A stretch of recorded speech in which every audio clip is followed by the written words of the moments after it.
نتیجہ اس کا یہ ہوتا ہے کہ جو کچھ میں معلومات اہل بیت کے دروازے سے حاصل کرتا ہوں اس منبر کے طفیل میں آپ کے ذہنوں میں اٹھیرنے کی کوشش کرتا ہوں. خداوند عالم اس جذبے کو قبول کرے اور اس جذبے کو قابل عمل بنائے. جو کچھ میں پڑھوں خود میں اس پر عمل کروں, جو کچھ آپ سنیں آپ اس پر عمل کریں. صلوات پڑھیں.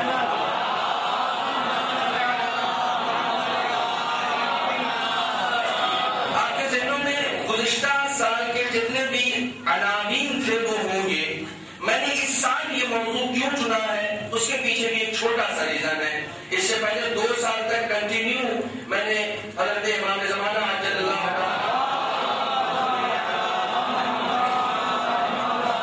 کی شخصیت کو, ان کی سیرت کو, ان کی غیبت کو اور ان کی غیبت میں ہماری اپنی ذمہ داریوں کو جس طریقے سے میں نے عنوان کلام قرار دیا تھا, اس کے بعد کنٹینیو ہونا چاہیے کہ اب امام کے دشمنوں کو متعارف کرایا جائے تاکہ صرف امام کی معرفت ہی آپ تک نہ پہنچے بلکہ جو ان کا ازلی دشمن ہے اس کی بھی معرفت آپ تک ہو.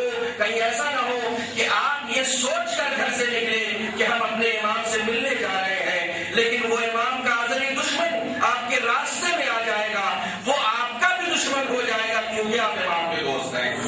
وہ امام کا دشمن ہے, چنانچہ وہ آپ کا راستہ روکے گا اور اس نے راستہ روکنے کی شروعات آدم سے کر دی تھی.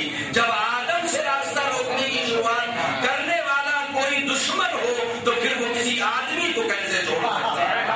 اگر کوئی آدمی ہے تو اسے وہ نہیں چھوڑ سکتا. چنانچہ اگر ہم آدمی ہیں تو ہمارے لیے ضروری ہے کہ جس طریقے سے کل آدم اس کے دشمن تھے ہم بھی اس کے دشمن بن جائیں. صلوات پڑھیں.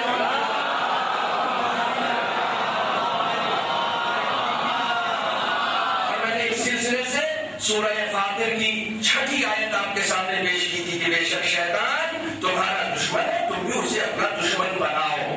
کچھ سوالات ہیں جو آپ کے ذہنوں میں ہیں اس کے سلسلے سے, ابلیس کے سلسلے سے کچھ سوالات ہیں جو آپ کے ذہنوں میں ہیں, پہلے سے آتے رہے ہیں. آپ شاید یہ سوچتے ہیں کہ اس کا جواب ہمیں جلد از جلد جہاں سے بھی ہو سکے مل سکے, مگر میں آپ کو یقین دلانا چاہتا ہوں آپ کے ذہنوں میں ابھرنے والے ہر سوال کا جواب اگر صرف کہیں ہے تو منبر حسینی کے نیچے ہر سوال کا جواب یہی ملے گا, کیونکہ حسین وہ ہے جنہوں نے دین کو بچایا بھی ہے, دین کو پہنچایا بھی ہے. صلوات پڑھیں.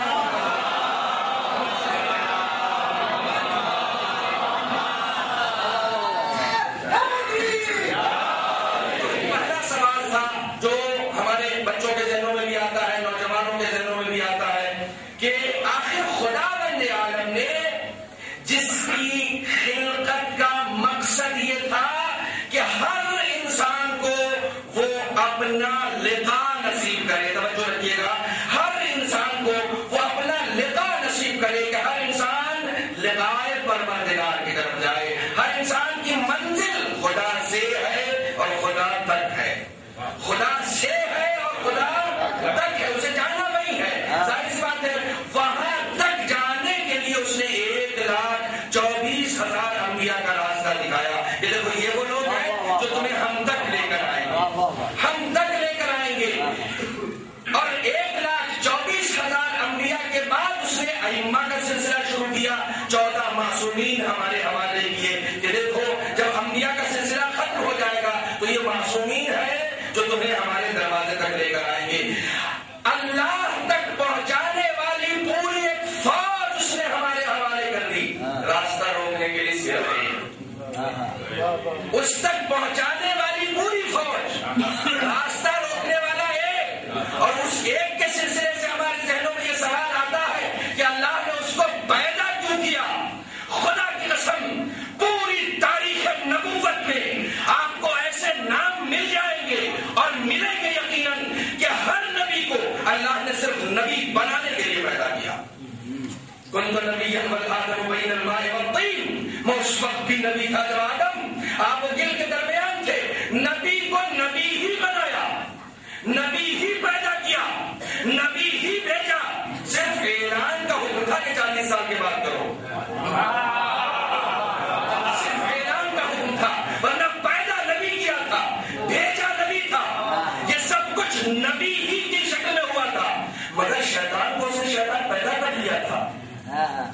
اس نے ابلیس کو ابلیس پیدا کب کیا تھا؟ مجھے آپ بتائیں گے اس کا شیطان نام کب پڑا؟ اس کا ابلیس نام کب پڑا؟ یہ تو ہزاروں سال کی مدت گزر گئی، وہ تو مقرب بارگاہ الہی تھا، اس کو بھی اللہ نے اپنی عبادت کے لیے پیدا کیا تھا، وہ سرکش ہو گیا اس لیے شیطان ہو گیا، اس نے عبادت سے سرکشی کی اس لیے اس کا لقب شیطان پڑا کہ جو رحمت خداوندی سے دور ہے، ابلیس یعنی جو رحمت خداوندی سے دور ہے اسے کہتے ہیں۔ میں نے بڑا تلاش کیا کہ آخر اس کا کچھ تو نام ہوگا، یہ تو لقب ہے، نام بھی تو کچھ ہوگا، لیکن خدا کی قسم اہل بیت کے در پہ جانے والا کبھی خالی ہاتھ نہیں آتا۔ 1400 سال کے بعد بھی اہل بیت کی فیاضی ویسی ہی جاری ہے۔ کتاب کا نام بتا رہا ہوں، عیون اخبار رضا، میرے پاس ساری کتابیں موجود ہیں۔ وہ پرانا زمانہ تھا جب ذاکرین پوری کتابیں ڈھونڈ کر لے جایا کرتے تھے، اب صرف ایک لیپ ٹاپ لے کر آنا پڑتا ہے، ساری کتابیں اس میں موجود ہوتی ہیں، میں دکھا دوں گا آپ کو۔ عیون اخبار رضا، امام رضا علیہ السلام نے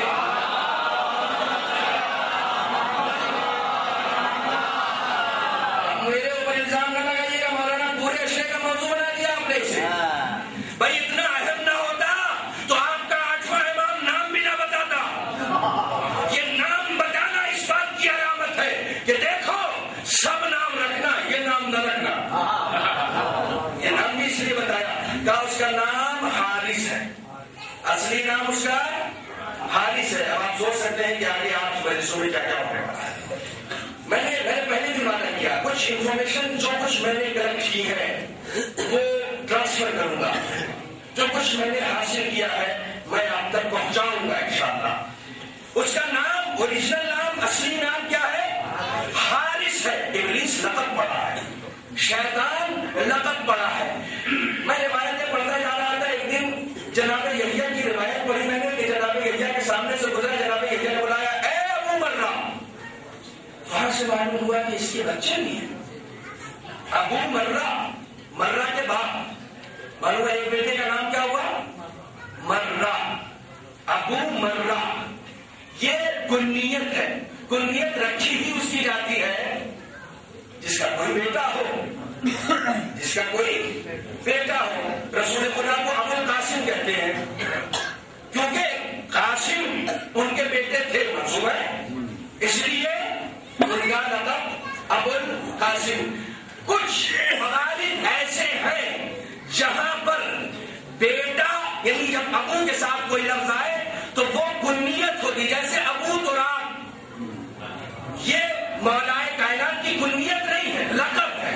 ابو کے ساتھ کبھی کبھی ایسا ہوا ہے کہ جہاں کنیت نہیں ہوتی بلکہ لقب ہوتا ہے، جیسے مولائے کائنات کا۔ اور بعض روایتوں میں نے پڑھا ہے کہ حضرت عباس کو جو ابو الفضل کہتے ہیں وہ بھی ان کا لقب ہے، کنیت نہیں ہے، کیونکہ پیدا ہوتے ہی جیسے ہی مولانا ابو الفضل عباس پیدا ہوئے ویسے ہی مولائے کائنات نے انہیں ابو الفضل کہا۔ پیدا ہوتے ہی کوئی باپ نہیں ہوتا، ابھی تو علی کا بیٹا پیدا ہوا ہے، مولانا ابو الفضل کیوں کہا جتنی فضیلتیں ہیں وہ اس کے اندر جمع ہو جائیں گی۔ میں اس لیے کے معنی بتائے تھے، چونکہ قرآن نے کہا وَكَانَ مِنَ الْجِنِّ، وہ جنوں میں سے تھا۔ جن کہتے ہی ایسی مخلوق کو ہے جو دکھائی نہ دے، یا مثلاً وہ بچہ جو رحم مادر میں ہوتا ہے اسے کہتے ہیں جنین۔ جنین اسے یہ بھی اسی روٹ سے جنین کا مطلب یہ ہوتا ہے کہ یہ دکھائی نہیں دے رہا ہے، ابھی ہے، دنیا میں ہے، دنیا میں ہے، موجود ہے، حیات ہے اس کے پاس، سانس لے رہا ہے، کھانا کھا رہا ہے، غذا لے رہا ہے، سب کچھ ہے، روح بھی خلق ہو گئی، جسم بھی خلق ہو گیا ہے، مگر دکھائی نہیں دیتا۔ تو جب تک بچہ رحم مادر میں ہوتا ہے اسے کہتے ہیں جنین۔ ایک چیز تو طے ہو گئی کہ جو دکھائی نہ دے اسے کہتے ہیں جن، ہوتا ہے مگر دکھائی نہیں دیتا۔ ایسی عقلوں کا خدا حافظ جو ہر نہ دکھائی دینے والے کا یقین نہ کریں۔ جب ہوگی تو کہیں گے لائیے، اگر ہے تو دکھائیے۔ جہاں ضلالت کی بات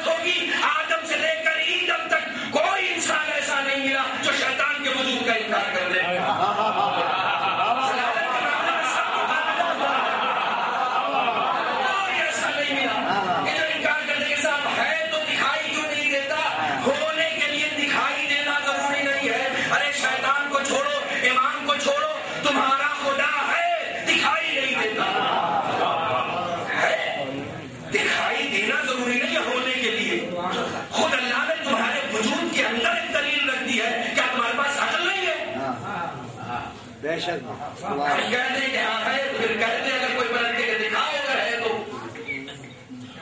اگر عقل نہیں دکھا سکتے تو آپ کسی کو بدعقل نہیں کہہ سکتے کہ صاحب چونکہ تم نے عقل دکھائی نہیں اسے تم بدعقل، تو پھر آپ زندہ کیسے ہیں روح سے کا پھر دکھاؤ،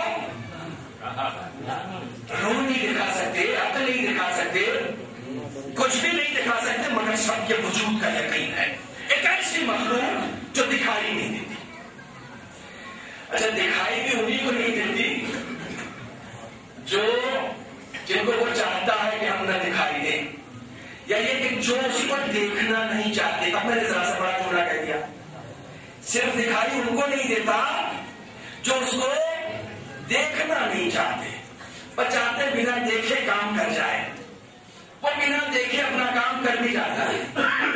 4 مشکلوں سے ہمارا سامنا ہوتا ہے، لیکن بڑا ٹف موضوع، میں نے اس لیے کہا تھا کہ یہ موضوع جو میں نے چنا ہے میرا اپنا ذاتی ایکسپیرینس رہا ہے کہ میں نے اس ٹاپک پر کبھی کوئی مجلس نہیں سنی ہے، چنانچہ میرے لیے بہت ہی فرسٹ ایکسپیرینس ہے یہ۔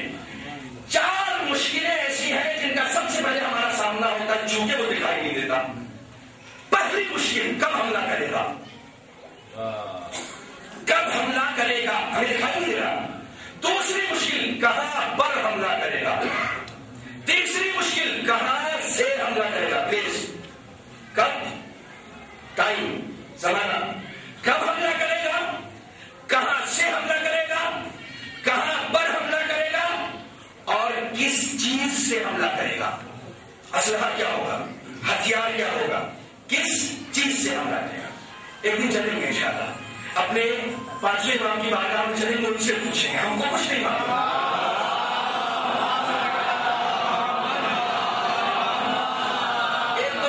بتانے میں لگ جائے گا، چلیں گے انشاءاللہ ان سے پوچھیں گے۔ فی الحال قرآن سے پوچھتے ہیں، قرآن نے کیا کہا ہے۔ پڑھیے سورہ اعراف آیت نمبر 17، میں اس بار آیات کا نمبر بھی یاد کر دیا تاکہ کوئی کنفیوژن نہ ہو پائے۔ سورہ اعراف آیت نمبر 17، شروعات میں سورہ اعراف میں آپ کو مل جائے گا 17ویں آیت، ارشاد ہوتا ہے محمد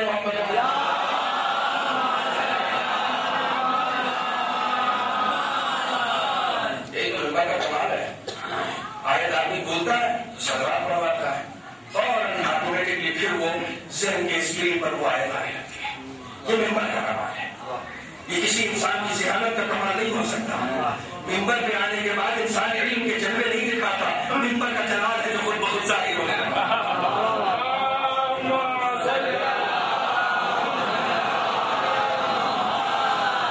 قرآن نے خود اس کی زبانی نقل کیا،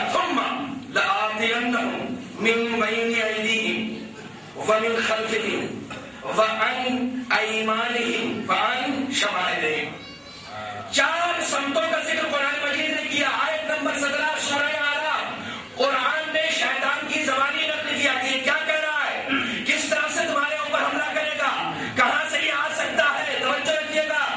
قرآن نے کہا من بين أيديهم، تمہارے سامنے سے آئے گا، ومن خلفهم، اگر آگے الرٹ ہو تو پیچھے کو بھول مت جانا، ومن خلفہم، تمہارے پیچھے سے بھی حملہ کر سکتا ہے، آگے پیچھے الرٹ ہو گئے تو دائیں بائیں بھی الرٹ رہنا، وعن ایمانہم، تمہاری دائیں جانب سے بھی آئے گا، وعن شمائلہم، تمہاری بائیں جانب سے بھی آئے گا۔ توجہ رکھیے گا، شیطان نے سوچا کہ شاید میں نے 4 سمتیں لے لی،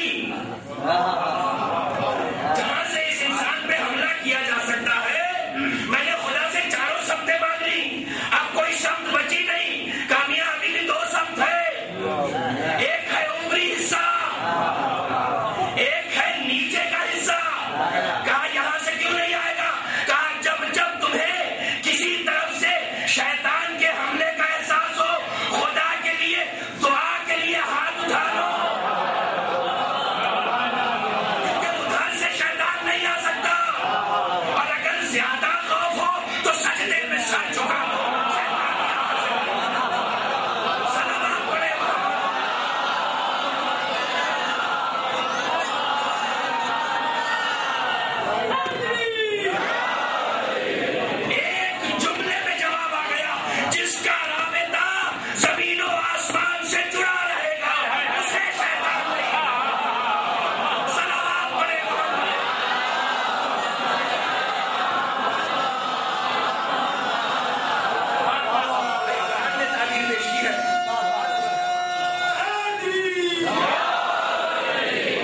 یہ تعبیر تو قرآن نے پیش کی ہے نا کہ عرش سے مراد اس نے بلندی خدا کو دیا ہے. زمین و آسمان سے رشتہ جوڑنے کا مطلب یہ ہے کہ زمین سے رشتہ جوڑنے کا مطلب آل محمد سے رشتہ جوڑے رکھا. آسمان سے رشتہ جوڑنے کا مطلب خدا سے لو لگائے رکھا. جس نے آل محمد کا دامن تھام کر خدا سے لو لگایا ہے شیطان اس پر حملہ نہیں.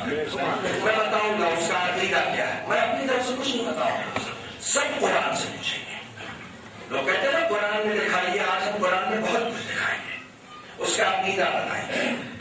خدا بند عالم نے اسے مہلت کیوں دی یہ بتائیں گے. خدا بند عالم نے اسے تمہیں عمر کیوں دیا یہ بتائیں گے. بھائی کسی کی عمر کتنی ہو سکتی ہے؟ اچھے اچھے نیکوکار اس دنیا سے گزر گئے, اتنی عمر کہاں پائی کسی نے؟ کوئی نہیں نظر آیا جس کی عمر اتنی زیادہ ہو.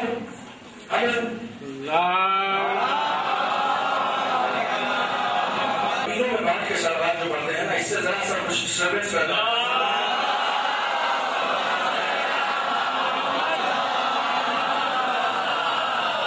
اتنا تو طے ہو گیا کہ خدا بند عالم نے اسے پیدا نہیں کیا. خدا بند عالم نے اسے جن بنایا تھا, عبادت کے لیے بنایا تھا. وما خلقت الجن والانس, میں نے کل جملہ کہا تھا اس کی دلیل میں آیت پیش کر دوں. کل میں نے یہ جملہ کہا تھا کہ خدا بند عالم نے جنوں کو پہلے پیدا کیا اور انسانوں کو بعد میں پیدا کیا. آپ پورا قرآن مجید پڑھ جائیے, ہر جگہ جو آپ کو تعبیر ملے گی خلقت الجن والانس, پہلے ہم نے جنوں کو پیدا کیا. ہر جگہ پہلے جن, بعد میں انس ہے. یعنی پہلے اس نے جناتوں کو پیدا کیا ہے, اس کے بعد انسانوں کو پیدا کیا ہے. لیکن میں نے ایک اور حقیقت بتائی تھی کہ جس قبیلے سے اس کا تعلق ہے, جس قبیلے سے, اس قبیلے کا کوئی نہیں ہے. اس کو سب کو خدا نے پیدا کر دیا.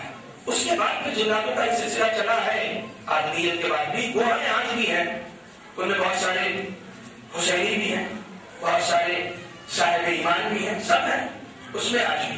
لیکن اس قبیلے کا کوئی نہیں, چونکہ اس قبیلے کے سب کو اللہ نے ختم کر دیا تھا. اس نے بنانے رکھی تھی خدا رب العالمین کی بارگاہ میں اپنی عبادتوں کے بھروسے سے کہ میں تیری عبادت کر رہا ہوں. شیطان کی صفتوں میں سے ایک صفت سنتے چلیے.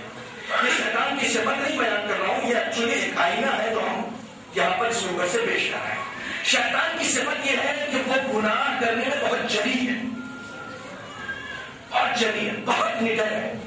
وہ خدا کے سامنے کھڑے ہو کے کہتا میں نہیں کروں, میرا حکم ہے وہ ہے, میں نہیں کروں. آپ اس کے سامنے چیختے رہیے کہ خدا کا حکم ہے, آدم کو سجدہ نہیں ہے, یہ شرک نہیں ہے, مجھے نہیں کرنا ہے تو میں نہیں کروں گا. شیطان کی ایک صفت یہ ہے کہ وہ جب وہ گناہ کرتا ہے تو اعلان کرتا ہے. اعلان کون گناہ کرتا ہے؟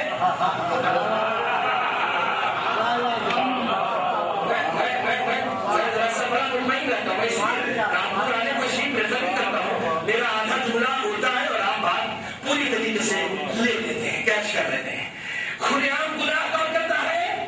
شیطان گناہ کرتا ہے. ممکن ہے وہ شیطان شکل انسانی کا, اس بات کا امکان ہے. یہ صفت ہے اس کی کہ وہ اعلان گناہ کرتا ہے.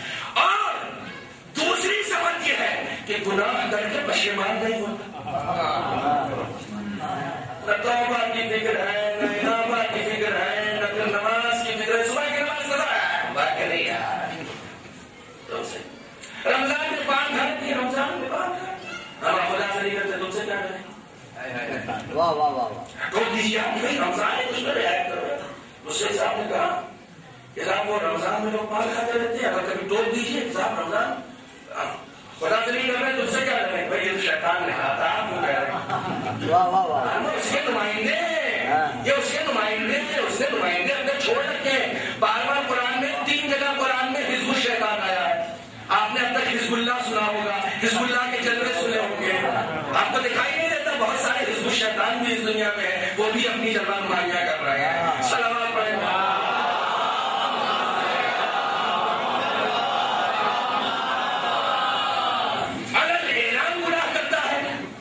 گناہ پر کبھی پشیمان نہیں ہوتا. سب سے زیادہ جس نبی کے پاس آیا ہے وہ ہے جناب یحییٰ. میں کس سے سناؤں گا, بہت سارے قصے ہیں میرے پاس, بہت ذخیرہ ہے میرے پاس.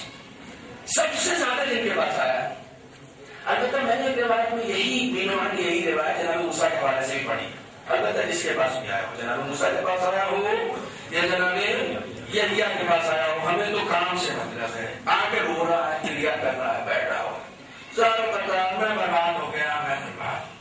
جناب یحییٰ پریشان ہے، پریشان ہو گیا، یہ تو بھائی آج شرمندہ ہے، کیا بات ہے بھائی، کیسے کیا ہے؟ اللہ نے معاف نہیں کر رہے مجھے، تم نے دھوکہ کر دی، معافی مانگ لی تم نے، کیا کرنا ہے؟ کہا نہیں وہ میں اب رو رہا ہوں آنسو۔ جناب یحییٰ نبی کا دل ہے، نبی کا دل ہے، آپ نے دیکھا نہیں نبی کیسی کیسی بیویوں کو برداشت کرتا،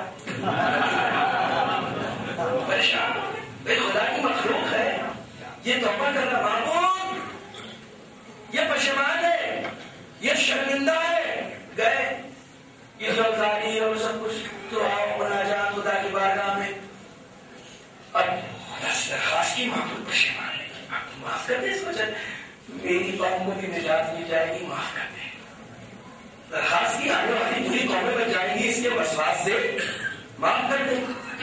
کہا یحییٰ تم بھی یہ شیطان ہے، تم نے سنا نہیں جب تک زندہ ہے مکر کرتا رہے گا، اس کا کام ہی ہے مکر، اس کا کام ہی ہے فریب۔ کہا نہیں معبود کو رو رہا، آنسو ایسے نہیں نکلتے۔ کہا اچھا رو رہا ہے، پشیمان ہے، اس سے کہو آدم کی قبر پہ سجدہ کر لے۔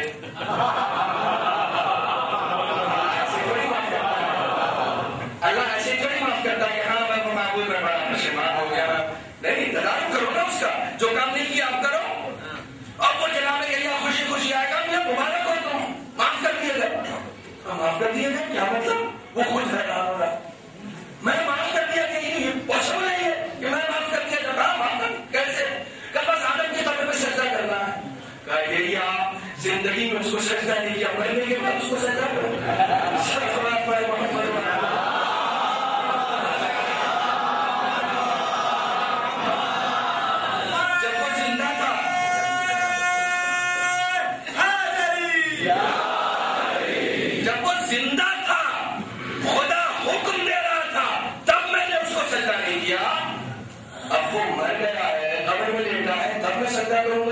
صفت کیا ہوئی اس کی؟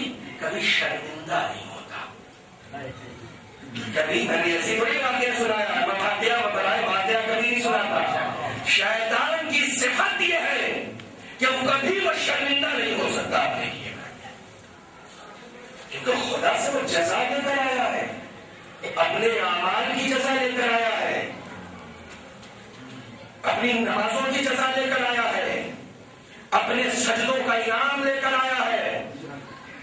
حیات القلوب میں علامہ مجلسی لکھتے ہیں، اللہ اکبر، میری زندگی قربان ہو جائے علامہ مجلسی کی قلم کی کاوشوں پر، اللہ اکبر، اللہ اکبر، کیا پربرکت زندگی، کیسی زندگی پائی علامہ نے، 11 سال کی عمر میں فقیر،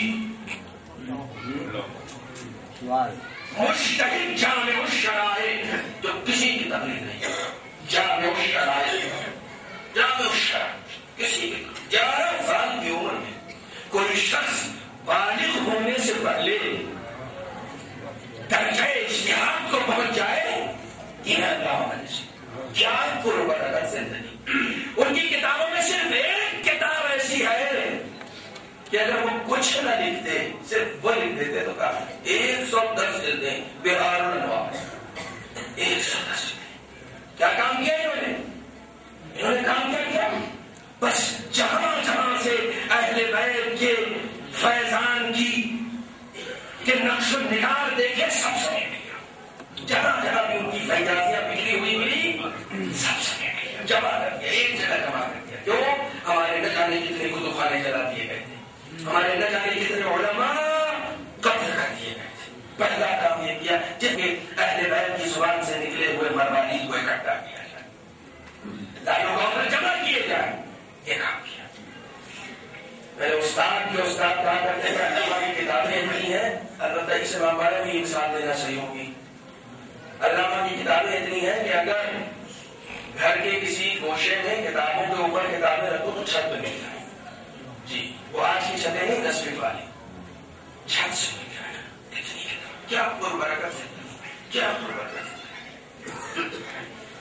جیسے ہی تقویٰ ویسا ہی ایمان، اور اس کے بعد بے پناہ علم۔ انہیں کی کتاب ہے حیات القلوب۔ میں سفارش کر رہا ہوں، مجھے زیادہ نہیں، مجھے اس رامپور سے صرف 10 نوجوان ایسے چاہیے جو ان کتابوں پر کام کریں۔ کیسا کام؟ میں کیا چاہتا ہوں، حیات القلوب علامہ مجلسی کی خریدیے اور اس کو پڑھیے۔ حیف ہے کوئی حسینی ہونے کا دعویٰ کرے اور علامہ مجلسی کی حیات القلوب سے پاس اکٹھا کیجیے، پڑھیے۔ یہ اثاثے ہیں دین کے میرے دوستوں۔ 60-70 سال کے بعد زندگی ختم ہو جائے گی، صرف اور صرف اہل بیت کی مودت میں اٹھایا گیا قدم کام آئے گا، کچھ نہیں کام آئے گا۔ یہ ساری تقویٰ جو ہے یہ سب بیکار ہے، سب بیکار ہے۔ قبر میں پہنچانے کے بعد گھر والے بھی بھول جایا کرتے ہیں۔ اب یہ درد دل ہے، یہ درد دل ہے۔ قبر پہ پہنچانے کے بعد گھر والے بھی بھول جایا کرتے ہیں۔ قبر کی روشنی کا نام حسین ہے، قبر کی روشنی کا نام علی ہے، قبر کی روشنی کا نام فاطمہ ہے، قبر کی روشنی کا نام اہل بیت ہے۔ اگر سر اٹھا کے جینا چاہتے ہو تو اہل بیت کو تھامے رہو۔ خدا کی قسم دنیا کی کوئی شے کام نہیں آئے گی اگر اہل بیت تمہارے نہ، دنیا کی کوئی شے کام نہ آئے گی۔ آخرت میں غفلت تفریح ہوگی، یوم لا ینفع مال ولا بنون، مال کام نہیں آئے گا، بیٹا کام نہیں آئے گا۔ ایک ایسا ہنگام ہوگا، بیٹا باپ سے بھاگ رہا ہوگا، باپ بیٹے سے بھاگ رہا ہوگا، کوئی کسی کے کام نہیں آئے گا۔ اس وقت صرف اہل بیت کام آئے گا، صرف اہل بیت کام، کوئی کام نہیں آئے گا۔ انشاءاللہ بھی سناؤں گا، محشر کی لڑائی بھی سناؤں گا، وہاں کیا کیا اسی موقع سے کوئی کام نہیں آئے گا، صرف اہل بیت کی دی ہوئی روشنیاں ہمارے کام آئے گا۔ سیف کے اوپر سیف کو خدا کے لیے خدا سے دوستی کرو، خدا کے لیے سیف ہے اس کے اوپر۔ اب یہ وہ وقت آ چکا ہے کہ جب آپ کو سوچنا پڑے گا کہ جہاں ہم جا رہے ہیں کیا خدا نے اسی کے لیے پیدا کیا ہے؟ یہ باتیں اپنے نفس سے ہی کہہ رہا ہوں، جہاں ہم جا رہے ہیں، جس راستے پر ہم چل پڑے گا، ہم خدا کے لیے جا رہے ہیں وہاں پر۔ ایک ایک قدم، میں نے کبھی یہ روایت پڑھی تھی کہ محشر میں ایک شخص کو خداوند عالم نے کہا کہ تمہارے نامہ اعمال میں کچھ نہیں ہے سوائے اس کے کہ ایک نیکی ہے۔ میں پڑھ چکا ہوں روایت، پھر پڑھ رہا ہوں۔ ایک نیکی ہے، اس کی جزا مانگو، کیا چاہتے ہو؟ جنت مت مانگنا، جہنم سے نجات مت مانگنا۔ تو کیا مانگے؟ محشر میں کوئی کیا مانگے؟ کیا مانگے؟ علی ہوں گے تو مغفرت بھی آ جائے گا، اہل بیت ہوں گے تو مانگنا بھی آ جائے گا، حسین ہوں گے تمہارے تو مانگنے کا سلیقہ بھی آ جائے گا۔ زبان تمہاری ہے نا، سلیقہ وہ سکھائیں گے، لیکن شرط یہ ہے کہ وہ تمہارے ہو جائے۔ کوئی ایک عمل اپنی زندگی میں ایسا کر لو جس کی وجہ سے یقین ہو جائے کہ حسین تمہارے ہو گئے۔ مانگنے والے نے مانگا، کہا معبود مجھے جنت نہیں چاہیے، مجھے جہنم سے نجات نہیں چاہیے۔ علی شب ہجرت جب بستر رسول پر سوئے تھے، نیند کے عالم میں علی نے جو سانسیں لی تھی ان سانسوں میں سے ایک سانس کا ثواب مجھے دے دیا، ایک سانس کا ثواب۔ علی کی زندگی کی ایک سانس کا ثواب ملنا تھا کہ خدا نے صرف اسے جنت نہیں دی، جنت کے دروازے پر کھڑا کیا، کہا جس کو جنت میں لے جانا چاہو شفاعت دے دیا، شفاعت دے دیا۔ شرط اتنی سی ہے کہ علی تمہارا، علی تمہارا، تمہیں نشانیاں ملنی چاہیے، تمہیں علامت ملنی چاہیے، ہاں علی میرا ہے، تمہیں یہ علامت ملنی چاہیے کہ ہاں حسین تمہارا ہے، ہاں فاطمہ تمہاری ہے۔ یہ علامت اگر تمہیں نہیں ملے گی، اس زندگی میں نہیں ملے گی، تو یقین جانو آخرت نہیں ہو سکتی ہے۔ ہم یہاں آخرت کے لیے پیدا کیے گئے، الدنیا مزرعۃ الآخرہ، دنیا آخرت کی کھیتی ہے۔ ہمیں یہاں جو کچھ اسباب اکٹھا کرنا ہے وہ آخرت کے لیے کرنا ہے، وہ آخرت کے لیے کرنا ہے۔ حسین نے اپنے بچوں کا خون آخرت کے لیے بہایا ہے، حسین نے اپنے بہن کی قربانی آخرت کے لیے دی ہے، صاحب حسین نے اپنے حسین بیٹے علی اکبر کے سینے کو آخرت کے لیے چلوایا ہے، آخرت کے لیے کہ آنے والی نوجوان نسلوں کو علی اکبر کو دیکھ کر چسپائی، یہ آخرت کے لیے خود کو تیار ہے۔ اگر حسین تمہارے نہ ہوئے تو پھر کوئی کام کوشش کرو علامت مل جائے۔ اسی وجہ سے تذکرہ کروں گا کیا کیا علامتیں ہیں، کیا کیا علامتیں ہیں۔ ایسی بے پناہ علامتیں ہیں. علامہ مجلسی کی وہ زندگی بابرکت سے حیات القلوب. آپ پوری حیات القلوب کو پڑھیے. علامہ مجلسی نے اپنی زندگی کا مشن بنا لیا تھا اہل بیت کو پہنچانا. مشن بنا لیا تھا. یہ علامہ مجلسی کے اوپر فرض نہیں تھا, یہ ہر حسینی کے اوپر فرض ہے. منبر میں آ کے حسین کو پہنچانا صرف ذاکر کا فرض نہیں ہے, ہر آدمی جس فیلڈ میں ہے اس کے اوپر یہ فرض ہے. اگر وہ حسینی ہے تو اپنے آفیسر میں بھی حسین کو پہنچائے. جس فیلڈ میں کام کر رہا ہے, جس فیلڈ میں کام کر رہا ہے. اور ابھی اسی ضمن میں ایک واقعہ, ایران کے بہت مشہور ڈاکٹر آئی اسپیشلسٹ ڈاکٹر حسین دوست کا واقعہ سنا رہا تھا. بہترین مشہور ڈاکٹر ہو گئے, آپ کے اسپیشلسٹ ہو گئے, پوری دنیا کی سیر کی, اور شاید امریکہ کے کسی کوشش میں ان کو بلایا گیا اور پوری دنیا میں شہرت ہو گئی. ایک شیعہ ڈاکٹر, ایک علی کا چاہنے والا ڈاکٹر, آنکھوں کا اسپیشلسٹ. بڑے بڑے چینلز آئے, انٹرویو کیا اور سب کچھ کیا. ایگزام ایران سے اتنے بڑے بڑے ڈاکٹر پیدا ہونے لگے.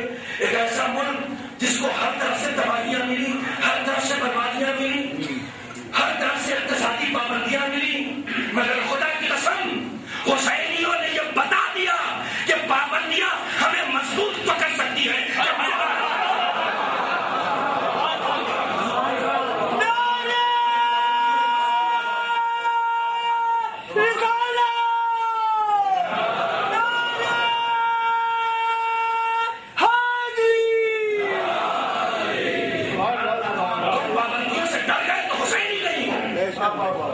جب پابندیوں سے ڈر جائے وہ حسینی کب ہے؟ اس نے پھر کربلا سے کون سا پیغام لیا؟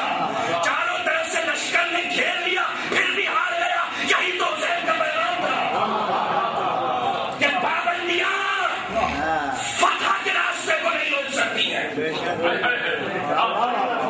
پابندیوں نے کبھی فتح کے راستے کو نہیں روکا ہے.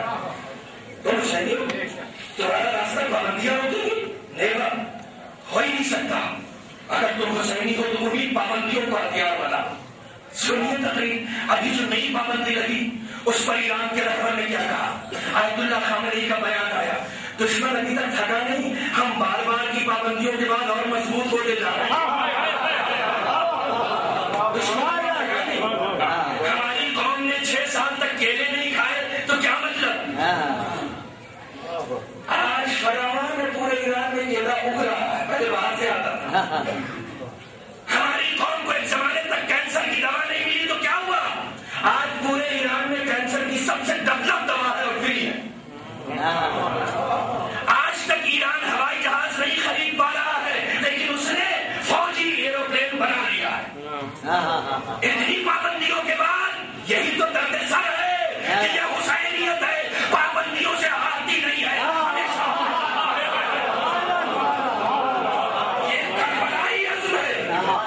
یہ حسینی عزم ہے جو پابندیوں کے آگے گھٹنے نہیں دیکھتا ہے بلکہ دنیا سے نگاہیں چار کر کے باتیں کرنے کا سلیقہ اس نے حسین کے دروازے سے لیا ہے. تم حسین کو چھوڑ کے کہیں نہیں جا سکتے. حسین کو چھوڑ کے تم سوچو گے کہ کامیاب انسان بن جاؤ گے, نہیں ہو سکتا, نہیں ہو سکتا, ناممکن ہے. علامہ مجلسی نے پوری زندگی وقف کر دی صرف حسین. بات کہاں سے کہاں پہنچ گئی؟ پوری زندگی وقف کر دی حسین کی خدمت کے, اہل بیت کی خدمت کے.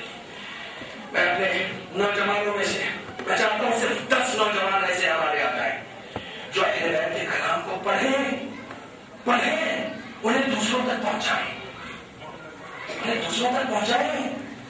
یہ صرف ممبر کے محتاج نہ رہے کہ ممبر تلے آئیں گے. یہ ممبر بھی بعض جگہوں پر مقدر ہو چکا ہے, بعض جگہوں پر مقدر ہو چکا ہے. کوئی جگہ بھی مقدر ہو سکتی ہے, خدا کی بارگاہ مقدر ہو سکتی ہے تو ممبر کیا ہے. جب وہاں شیطان پیدا ہو سکتا ہے پھر دوسری جگہوں کا کیا سوال؟ شیطان کسی فلم ہال میں تھوڑی بیٹھتا ہے تو مسجد میں بیٹھتا ہے. فلم ہال میں تو اسی کی فوج جا رہی ہے نا, مسجدوں میں خدا کی فوج آ رہی ہے. اسے خدا کی فوج کو روکنا ہے, اپنی فوج کو نہیں روکنا ہے, صرف خدا کی فوج کو روکنا ہے. وہ کسی شراب خانے میں تھوڑی بیٹھے گا, بے سجا رہا اسی کا. وہ تو ایسی مجلسوں میں آئے گا تھا حسین کو بتایا علامہ مجلسی نے روایت یہ حیا امام جعفر صادق علیہ السلام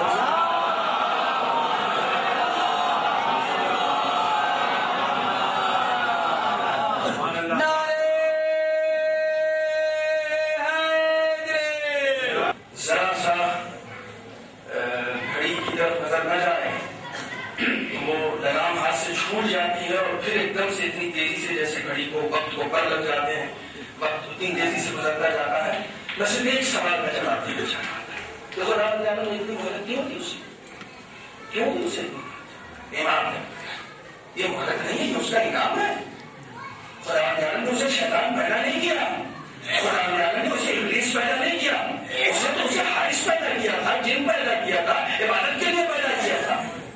وہ تو ہو گیا وہ تو سرکشی کر گیا سرکشی کی بنیاد پر شیطان کا سرکشی کی بنیاد پر امام نے فرمایا کہ شیطان نے خدا بند عالم کی بارگاہ میں انشاءاللہ آپ کو لطف آئے گا. اس روایت کو ذہن میں رکھیے گا ذہن سے جانے کا پائے اس روایت کو ذہن میں رکھیے. اے میرے بابو میں نے ہزارہ سال عبادتیں کی اتنے سارے رکوع اتنے سارے سجدے میرے سجدے پڑ گئے تم نے تو کہہ دیا فخر نکل جا ایسے ہی کیسے نکل جاؤ. سجدے رکوع قیام عبادتیں صوم صلاۃ بھائی اس کی جزا برابر فمن يعمل مثقال ذرة خيرا يره ومن يعمل مثقال ذرة شرا يره. ایک ذرے کے برابر بھی اگر کوئی خیر کرے گا دیکھے گا کوئی ذرے کے برابر بھی شر کرے گا تو دیکھے گا. ہو نہیں سکتا کہ بنا دیکھے مر جائے ہو نہیں سکتا کہ اس کو نہ دیا جائے اور اسے نابود کر دیا جائے ہو نہیں سکتا. وہ دیکھے گا اس نے اتنا خیر کیا ہے. خدا تعالیٰ نے کہا کہ سجدوں کا انعام چاہیے رکوع کا انعام چاہیے عبادتوں کا صلہ چاہیے کہاں چاہیے کہا آخرت میں چاہیے یا ابھی چاہیے. یہ تو مانگنے پر ڈیپینڈ ہے. دوستوں یاد رکھو کبھی کبھی کوئی دعا تم کرتے ہو نا تو اس دعا کا انداز یہ ہوتا ہے تمہارے کہ معبود اگر میرا کوئی عمل پسند آیا ہے تو اس کے بدلے میں دیتے کبھی نہ مانگنا. یہ انداز کبھی نہ اختیار کرنا یہ شیطان کا انداز ہے. اپنے کاموں کا صلہ دنیا میں مانگنا یہ شیطان کا کام ہے. یہ دار جزا نہیں ہے. دار جزا وہ ہے اپنا کوئی ایک نیک عمل بھی کیا ہے تو اسے محفوظ کر کے آخرت کے لیے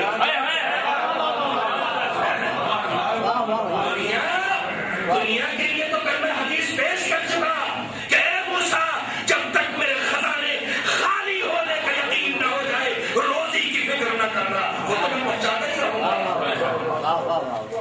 وہ فرعون کو بھی دیتا ہے نمرود کو بھی دیتا ہے شیطان کو بھی دیتا ہے شرانگیزوں کو دیتا ہے خیر پرستوں کو نہیں دیتا وہ سب کو دیتا ہے وہ سب کو دیتا ہے.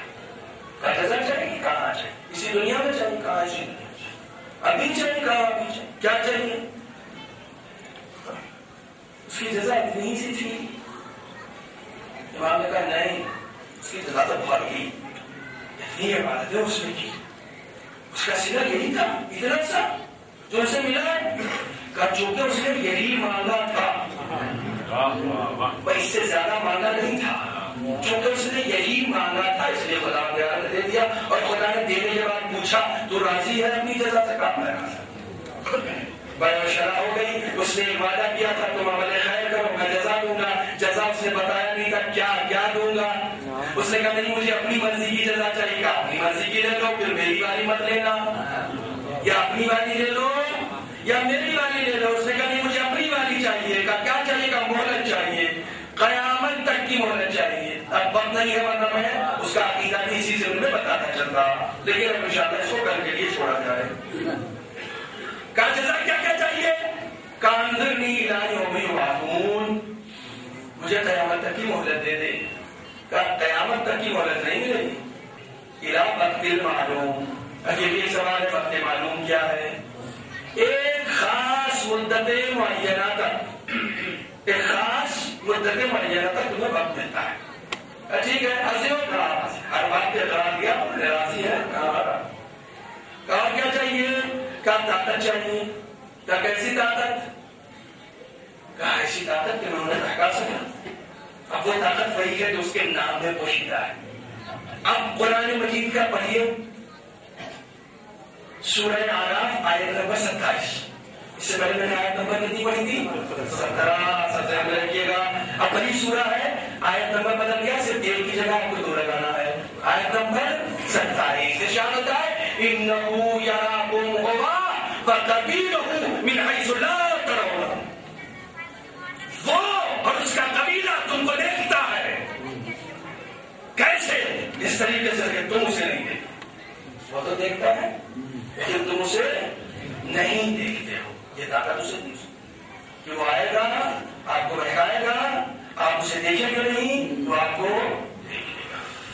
طاقت دی، آن دی، اولاد دی، جو کچھ اس کو دینا تھا خدا بندے آدم نے دے دیا، شیطان کو دے دیا۔ ایک روایت اور یاد آ رہی ہے، اس روایت کو سنو اور اس کے بعد انشاءاللہ 2 جملے کربلا کے حوالے سے۔ امام حسن بازار سے گزر رہے تھے، رب تھے، سنیے گا، بہت مرتبط روایت ہے۔ بازار سے گزر رہے تھے، دیکھا عمر عاص جا رہا ہے۔ عمر عاص کون تھا؟ معاویہ کا مشیر خاص، جسے اس وقت شام کا بہترین سیاستدار کہا جاتا تھا۔ امیر شام کا مشیر خاص تھا، جس نے مولا کائنات علی ابن ابی طالب کو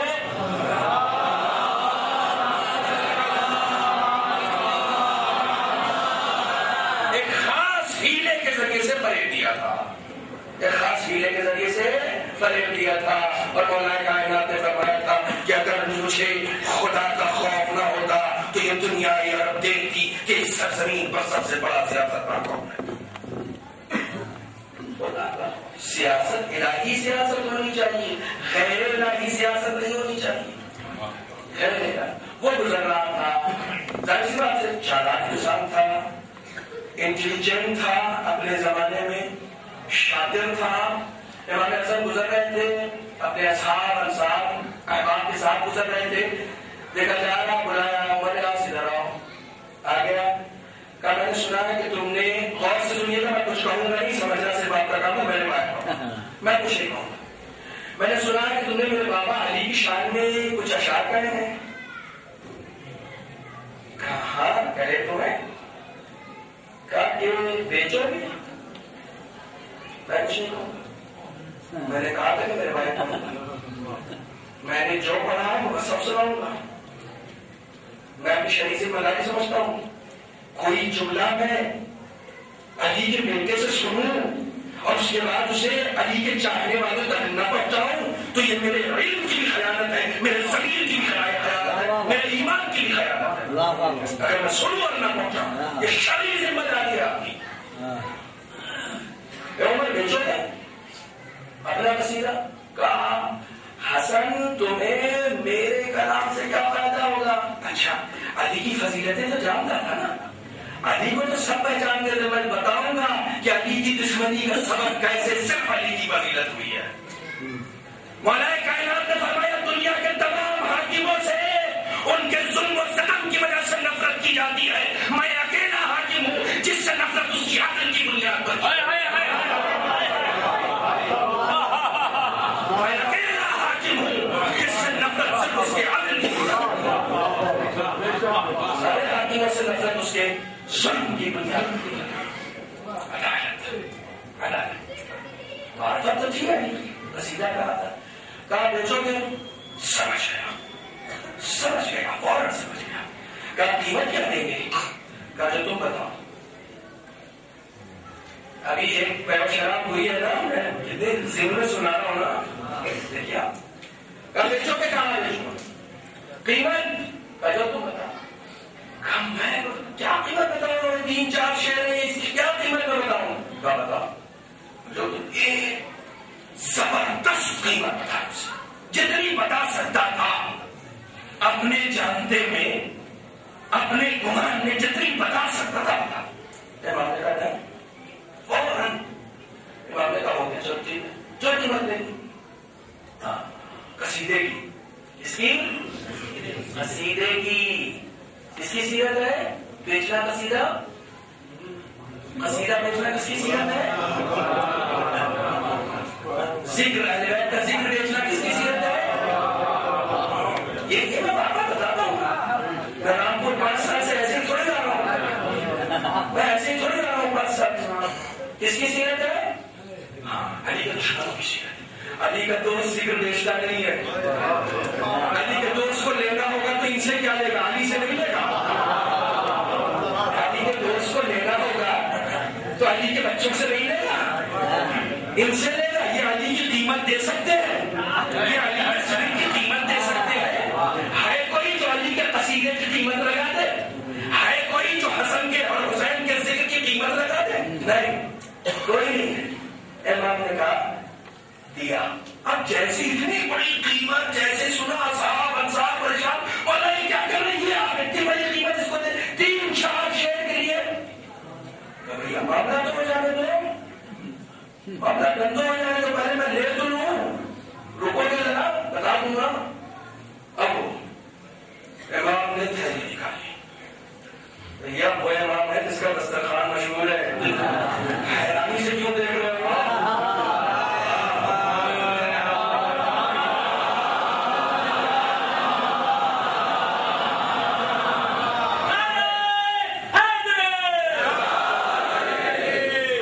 کے لیے اپنا سامان سفر لے کے چلتا ہے، جادو اور ٹونے سے پیسہ نہیں نکالتا. امام اپنا خرچہ معجزے سے نہیں چلاتا. سب سے پہلے اشرف اللہ ہے، امام اپنا خرچہ معجزے سے نہیں چلاتا، محنت کی کمائی پر چلاتا ہے. علی امام حسن نے وہ کمائی جو اپنے پسینے سے کی تھی، اس کمائی کا ایک بار پھر ذخیرہ نکالا، اس کے حوالے کیا، اشعار لیے، کہا یہ اشعار میرے ہو گئے، کہا ہو گئے، قیمت تمہاری ہو گئی، کہاں تمہاری ہو گئی. پر یہ بتاؤ مسائل تجارت کے بعد میں باقاعدہ عقد پڑھا جاتا ہے، بیچنے کا بھی عقد، خریدنے کا بھی عقد. اس لیے تجارت ہی کے بعد میں نکاح کا بھی تذکرہ ہوتا ہے. دین مہر کے پیسے دے دیے، ایک لڑکی کا وکیل ہے، ایک لڑکے کا وکیل ہے، دونوں عقد پڑھ رہے ہیں. ہاں میں نے بیچ دیا، ہاں میں نے خرید لیا، اتنے دین مہر پر. ٹھیک ہے، یہ تجارت کے بعد میں ہے. امام نے قصیدہ خریدا، کہاں قیمت دے دی، کہاں اس قیمت سے راضی ہو، کہاں راضی ہوں. کہا یہ قصیدہ میرا ہو گیا، کہاں آپ کا ہو گیا. عمر راس اپنے راستے گیا، امام اپنے راستے گئے. آگے چلے بس آپ تو پریشان تھے، مولانا یہ بہت بڑی قیمت آپ نے دے دی، یہ 3-4 شیئر کے لیے اتنا بڑا، یہ تو کئی دن لوگ کھانا کھا رہے تھے اس میں. آپ کا دسترخوان جو بچتا ہے، یہ تو بہت بڑی قیمت ہو گئی. امام نے کہا تم رسول کی حدیث بھول گئے. ہمارا رسول کی حدیث کیا ہے؟ کہا سنا نہیں. رسول نے فرمایا جس نے علی کی مدح میں ایک بیت کہی، اللہ جنت میں ہر بیت کے عوض ایک بیت دے گا. کہا اسے دے گا جس نے اپنا قصیدہ نہ بیچا، جو اپنے قصیدے کی قیمت اس دنیا میں لینے کا، اس کا اس جگہ کوئی حق نہیں.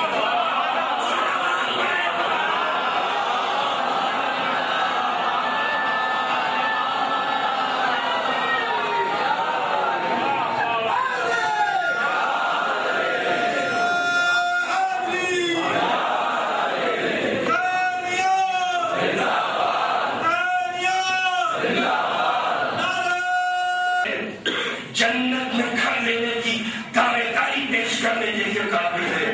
تم نے سنا نہیں، میرا رسول صادق ہے، جو کہہ دیتا ہے وہ حرف آخر ہوتا ہے. اس نے علی کی مدح میں کہا تھا کل محشر میں اگر انہی بیت کے عوض خدا سے جنت میں بیت طلب کر لیتا تو خدا کو دینا پڑتی. یہ ہو نہیں سکتا کہ کسی کے دل میں علی کی دشمنی بھی ہو اور جنت میں بھی چلا.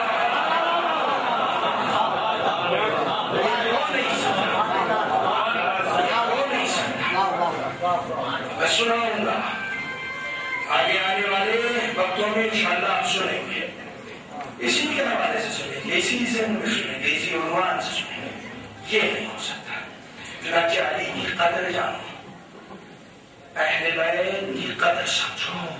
خدا کی قسم ہمارے ہاتھوں میں جو گراں بہا دولت ہے، گراں بہا، شیطان نے سجدہ نہیں کیا تھا، کسے نہیں کیا تھا؟ آدم کو نہیں۔ علامہ شوستری نے لکھا کہ جب خداوند عالم نے فرشتوں کو سجدہ کرنے کا حکم دیا تو اس کے بعد کہا آسمان کی طرف نظر کرو۔ فرشتوں نے نظر کی، دیکھا 14 انوار نظر آئے فرشتوں، 14 انوار۔ علماء نے لکھا اس نے علی کی ولایت کا انکار کیا تھا۔ امام رضا علیہ السلام کی حدیث ہے،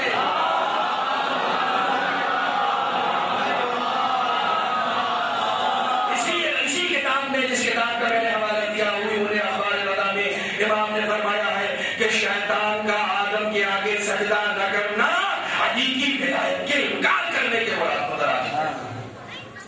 انکار کے برابر۔ فرشتوں نے ان انوار کو دیکھا، نور دمک رہا تھا۔ فرشتوں نے پوچھا مائل بسرخی، دمک زیادہ تھی، مائل بسرخی۔ فرشتوں نے پوچھا معبود یہ نور کس کا ہے؟ جانتے ہو حسین کا پہلا نوحہ خاں کا کون ہے؟ پہلا نوحہ خاں خدا ہے۔ حسین پر سب سے پہلے کس نے گریہ کیا جانتے ہیں؟ جبرائیل نے۔ حسین پر سب سے پہلے کس نے گریہ کیا؟ ملائکہ نے۔ خدا نے کہا یہ نور حسین کا نور ہے، یہ وہ حسین ہے جو میرے تمام انبیاء کی محنتوں کو بچائے گا، جو میرے تمام اولیاء و اوصیاء کی مشقتوں کی حفاظت کرے گا، سب کو تحفظ دینے والا حسین۔ پہلا نوحہ خاں خدا ہے، پہلا گریہ کرنے والا جبرائیل ہے۔ کہتے ہیں اس کے بعد جناب آدم نے بھی گریہ کیا، فرشتوں نے بھی گریہ کیا۔ میں نے ایک روایت دیکھی، محرم آ گیا، دوسری محرم ہے، اب حسین کربلا بھی پہنچ رہے ہیں۔ چنانچہ آپ کربلا کے بارے میں ایک ایک واقعات کو سنیں گے، ملاحظہ کریں گے۔ میں نے ایک روایت میں پڑھا کہ جو شخص حسین پر گریہ کرتا ہے، حسین پر روتا ہے، خود حسین جنت میں اس کے لیے دعا کرتے ہیں۔ خود حسین یہی کام تھا، حسین کسی کے لیے دعا کرے، نہیں روایت آگے بڑھتی، حسین اٹھتے ہیں، اپنے بھائی حسن کے پاس آتے ہیں، کہا بھیا میرے رونے والے جمع ہو گئے، تم بھی ان کے لیے دعا کرو۔ امام حسن بھی دعا کرتے ہیں۔ پھر حسین اٹھتے ہیں، ابی طالب کے پاس آتے ہیں، کہتے ہیں بابا میرے رونے والے جمع ہو گئے ہیں، ان کے لیے آپ بھی دعا کریں۔ علی دعا کرتے ہیں، پھر آتے ہیں اپنی پہلو شکستہ مار کے پہلو میں اماں رونے والے جمع ہو گئے ہیں، آپ دعا کریں۔ ذرا سوچو جس کے لیے حسین کی ماں دعا کرے کہ اس کی دعا نہ قبول ہو، حسین پر رونے۔ ان آنسوؤں کی بڑی قیمت ہے، ان آنسوؤں کی بڑی قیمت ہے، یہ آنسو بڑے گرا بہا ہیں۔ ہر ایک آپ کو یہ آنسو نصیب نہیں ہوتے، یہ حسین کے غم میں دلوں کے جذبات کی بنیاد پر نکلتے ہیں، اتنی آسانی سے آنکھوں سے آنسو نہیں بہتے۔ حسین پر رونے کے لیے ہم اور آپ جمع ہوئے ہیں۔ ابھی راستے میں تھے حسین، آج کربلا پہنچے ہیں، ابھی راستے میں تھے، ایک جگہ قافلہ رکا ہوا تھا۔ تاریخ کہتی ہے کہ گرد اڑی، ایک غبار اڑا اور ایک شخص قریب آیا، امام کے قافلے کے قریب آیا، کہا تم میں سے حسین کون ہے؟ امام سامنے بیٹھے تھے، کہا میں حسین ہوں۔ آپ سے کچھ بات کرنی ہے، اکیلے میں گفتگو کرنی ہے۔ امام کے سرہانے دائیں طرف علی اکبر تھے، بائیں جانب عباس تھے۔ امام کو صرف امام کے چاہنے والے گھیرے ہوئے تھے۔ امام نے ایک مرتبہ دائیں جانب دیکھا، پھر بائیں جانب دیکھا، کہا میرے پاس صرف میرے ہمراز بیٹھے ہیں، جو کرنا ہے یہی کہو۔ امام نے کہا میرے پاس سب میرے ہمراز بیٹھے ہیں، جو کہنا ہے یہی کہو۔ آنے والا کہتا ہے میں کوفے سے آنا ہوں، امام سمجھ گئے کہنے والا کیا کہتا ہے، آپ بھی جانتے ہیں، کہا میں کوفے سے آ رہا ہوں، کہا کوفے سے آ رہے ہوں، مسلم کی کچھ خبر ہے، بس اتنا سننا تھا۔ کہا اے آقا میں جس وقت کوفے سے نکل رہا تھا، میں نے یہ دیکھا کہ مسلم کی گردن کٹی،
پہنچے ہیں. امام اپنے علم میں تو جانتے ہیں نا کہ وہ کربلا میں ہیں.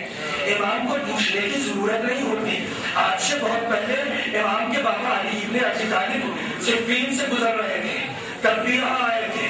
جب یہاں آئے تھے تو رکے تھے، والائے کائنات رکے تھے، 2 رکعت نماز پڑھی تھی، سجدہ کیا تھا، سجدے میں گریا کیا تھا. اور آپ نے پوچھا آپ کو اس سے پہلے کبھی ایسے گریا کرتے ہو؟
جانے انجانے میں جتنے بھی گناہ کبیرہ اور صغیرہ ہم سے سرزد ہو گئے ہوں، میرے معبود انہیں معاف فرما. یا اللہ اس ذکر کے دوپہر میں، ان آنسوؤں کے دوپہر میں، ان ایام کے صدقے میں میرے معبود ہماری زندگی کا جتنا حصہ بچا ہے اس میں عمل صالح کی توفیق عنایت فرما. یا اللہ بحق محمد وعلى محمد جو پریشان حال ہیں، حسین کے چاہنے والے ہیں، ان کی پریشانیوں کو دور فرما. یا اللہ جو بیمار ہیں انہیں شفاء کاملہ عطا فرما. اب ایسی التماس بھی ہے کہ خود تیری والدہ متعلیل ہیں، ہاسپٹلائز ہیں، ان کے لیے بھی خاص طور پر دعا کرے خدا تعالیٰ انہیں بھی شفاء کاملہ عطا فرمائے. اے میرے معبود جو مقروض ہیں ان کے قرض کو ادا فرما، بے روزگار کو اپنے ساتھ بے روزگار بنا.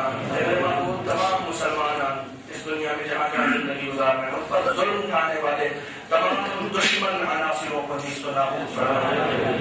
اے میرے معبود جہاں جہاں بھی مسلمان بھائی ہمارے کفر و نفاق کی قید میں پالنے والے انہیں رہائی عطا فرما. میرے معبود پرچم اسلام سربلند فرما، تمام اسلامی ممالک کی ہدایت فرما، جمہوریہ اسلامی ایران کی حفاظت فرما. میرے معبود تمام علماء اسلام بالخصوص حضرت اللہ خامنئی، حضرت اللہ سیستانی کو طول عمر عطا فرما، ان کی حفاظت فرما. میرے معبود حق محمد وعلى ظہور سلطان زمان حضرت امام العصر میں تعظیم فرما. ہم ان کے حقیقی اعوان، انصار، احباب اور بڑا شمار فرما. ربنا تقبل منا انك انت السميع العليم وأنت الحسين.